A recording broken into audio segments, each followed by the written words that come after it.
What do you see is the importance of being on the ground as opposed to parachuting correspondence? I've spoken at length before about the risks and dangers associated with parachute journalism.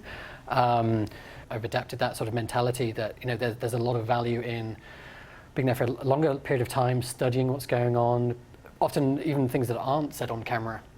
If you're just observing what's going on, the dynamics between a former child soldier and her husband, things like that, which you can't do if you're just in there for 2 days. It's more sexy to tell the story of an abduction or killings or showing the destruction that a tsunami has done.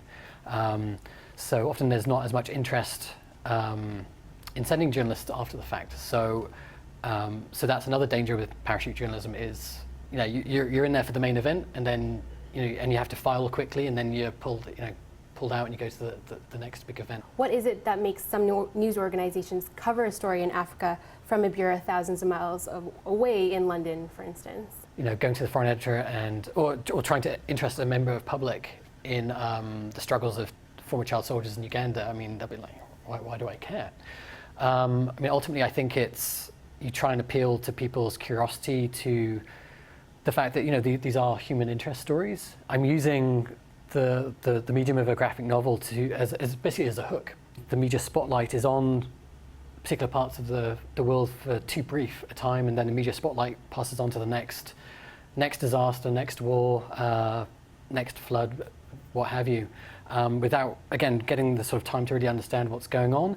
But also, the focus of my work is what I tend to label my work as post-war journalism. So what happens after that tsunami? What happens after that war? And we're seeing more and more bureaus being closed or moved outright. So what's the opportunity for young journalists and freelancers to fill these types of roles without a fixed international outpost? Well, I have to be brutally honest. It's really tough to get started. I'm not going to sugarcoat it. It's really tough. But there are opportunities out there and ways of doing it. I was chatting to somebody after the presentation as well and saying, I know people who have taken a gamble, who have said, I've graduated, I'm going to move out to Bangkok or Nepal or Kampala and see how I get on for 6 months. I know people who have done that. I knew somebody who went out to Kigali a few years ago and now they're a regular stringer for BBC, New York Times. They trust his work. They know that if something's happening, they can go to him and they'll get some good stories. What do young journalists or freelancers need to be cautious of or cognizant of when they're going out and doing this? Yeah, that's a good question. Certainly to be, even just in terms of your forward planning, if you can find organizations that, can first of all facilitate interviews, which is key, but also it's always nice to have contacts before you go out rather than just going out blind and trying to make contacts, because you never know, who you'll end up with. So it's nice to sort of try and have some contacts, some interviews set up before you go, just so you feel a bit secure and safe. If say, for example, you were planning on going to South Sudan right now or Central African Republic, obviously I would advise probably against that, particularly if you're fairly green, but there are also opportunities to get hostile environment training courses, again, fully funded. So I actually did one last year. Obviously in terms of taking care of your health, obviously making sure you've got all the prerequisite jabs that you need, malaria tablets, mosquito nets, things like that. One very important thing is finding a really good fixer or translator, because often, again, if you're in more sketchy countries, often you're basically entrusting your life with this person. There's obviously an opportunity for Indigenous journalists to do more foreign correspondence. Do you think hearing foreign voices, is that beneficial when you're telling a story? I would like to think that Canadians, even though it's a Ugandan correspondent speaking to you, I would still like to think they'd be engaged enough in the story, and you'd like to give the Canadian viewer the benefit of the doubt that they will recognise that, albeit maybe their English isn't perfect. Don't get me wrong, I'd love to be a foreign correspondent for the BBC and be doing that reporting for myself, but I think there's inherent value in local correspondents doing that, and lots of outlets that I volunteered for out in Africa, they make a point of hiring local journalists. So you do work for the BBC, and you did mention how the BBC uses international voices. Can you talk a little bit about what the BBC does differently than everybody else in this regard?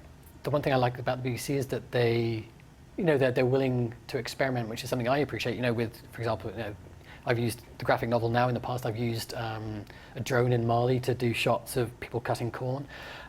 So they're, although actually they're not local journalists, but they're doing this pop-up video. So they basically have a van that goes around different parts of the world, and they go to the local communities. They speak with local journalists and community elders, saying, what are the stories that haven't been covered. One example of that, certainly the BBC is doing differently, but it's just another way to try and interest people in stories coming from foreign parts. You mentioned during your talk that you have a storyboard checklist when you went off to Uganda. So I was wondering, do you have a checklist of how you plan your trips and what do you bring with you? In terms of, it's really key actually to do some initial storyboarding before you go, because obviously once you come back and you think, I forgot to do that, it's too late. So you just have to be so organized. Most of the time I'm a one-man show, so I'll do the research, I'll do the interviewing, I'll do the videoing, I'll do the photography, and then even when I come back I'm doing the development of the website. I'm basically my own publicist. So there's a lot of roles you have to do. Absolutely vital, you need at least one external hard drive, and preferably two, because you want to back up everything twice, and preferably at the end of each day. I know of people, they've either had their laptops stolen or they burnt things to CDs and CDs got lost. So, imagine how gutted you would be to go to foreign parts for a month, get all this fantastic video footage, come back only for the computer to get stolen on the last day or something. Thank you so much for taking the time Pleasure. to talk to us.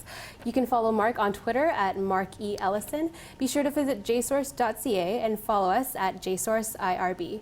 For the International Reporting Bureau at Humber College, I'm Christina Romaldo.